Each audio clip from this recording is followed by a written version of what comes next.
He's gone from all of that, and we're picking up in chapter 3, verse 1. And it says, now Moses was tending the flock of Jethro, his father-in-law. He was led to the flock to the far side of the desert, and he came to the mountain of God. There, the angel of the Lord appeared to him in flames of a fire burning from a bush. Moses saw that the bush was on fire, and it didn't burn up. So he thought to himself, I'm going to go over and see this strange sight. Why is the bush not burning? When the Lord saw that Moses had gone over there, God called to him from within the bush and said, Moses, Moses. And Moses said, here I am. God said, don't come any closer. Take off your sandals, for the place where you're standing is holy ground. Then he said, I am God, the God of your father, the God of Abraham, the God of Isaac, the God of Jacob. And at this, Moses hid his face because he was afraid to look at God. Moses was not ready to hear his name be called that day. You gotta keep in mind, Moses was running from God. Moses was running from everything. Moses thought, like, my purpose is over, life is over. He is literally hiding, tending a flock somewhere, and now he hears the voice of the Lord call him by name. And he is not ready, so he hides. Well, he's definitely not ready for what God's about to say, because God is about to lay out exactly what he wants him to do. And God goes on to say, I want you to go back to Pharaoh, because I've heard the cry of my people, the Israelites, and I'm going to get you to walk them out of slavery. And Moses is like, what? This is what the Lord says. He says, so now go. There it is again, that word. So go. It's time, go.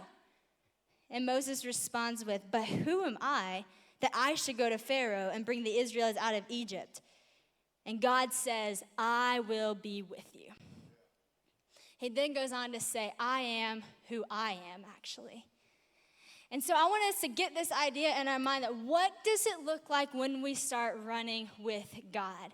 And it no longer becomes about you, but it becomes about what God has purposed you to do.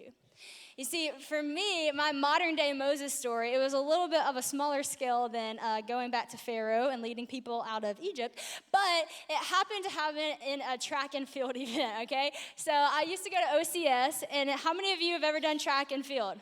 Anybody play that? So, okay, we got a few hands. Do you understand the concept? So track is a really awesome sport because everybody competes individually, but all of the points go to the whole team.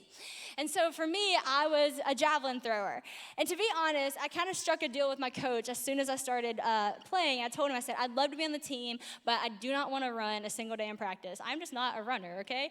And so I said, is there any way that I can just do fields? And he said, yeah, that's totally fine. You can throw javelin, and that's what I love to do. So I said, great. So I'm a javelin thrower, but we come to this point where our team was doing really good, and we think we're going to make it to state. And at regionals, we were like having to bring our A game. And so our track coach huddles us all up, and he's like, listen, guys, this is a big meet. I'm going to need everybody to perform at the best of your ability. And we're all like, yeah, coach, like we got this. And he's like, and I'm also going to need people to do some events that you're not used to doing because we need as many points as we possibly can get. And we're all like, yeah, coach, whatever you need, put us in, you know. And then he's like, okay, great. I need somebody to run the 2 mile. And everybody's like, and he's like, okay, somebody just volunteer anytime now. So we need somebody to just run the 2 mile. We just need the point. Like nothing, crickets. Nobody's going to volunteer for this.